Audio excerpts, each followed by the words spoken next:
ఏ మనుషుడిని నమ్మినా వ్యర్థమే. ప్రతి ఒక్కరు తాత్కాలికమే, ప్రతి ఒక్కరి ప్రేమ తాత్కాలికమే, ప్రతి ఒక్కరి ఆప్యాయత ఆ కొద్ది కాలమే. మనం అంతా బాగున్నప్పుడే చూపిస్తారు, కానీ తర్వాత మనల్ని పక్కన పెట్టేస్తారు. ఈరోజు చూడండి, మన ఆరోగ్యం బాగుంటే ఒకలాగా, మన ఆరోగ్యం బాగాలేకపోతే అన్నిటికంటే ఎక్కువగా మన మనస్సు.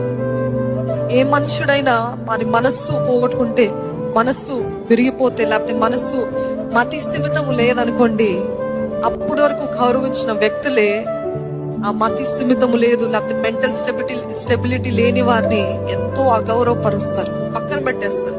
ఈయనకి మతిపోయిందండి, తనకి మతిపోయింది, వ్యర్థం ఈ మనిషితో మాట్లాడటం అని ఒక చనువుగా, ఒక చులకనగా చూస్తారు. అందుకే ద గ్రేటెస్ట్ ఎసెట్ మన జీవితంలో ఉన్నది ఏంటంటే మన రైట్ మైండ్ సెట్.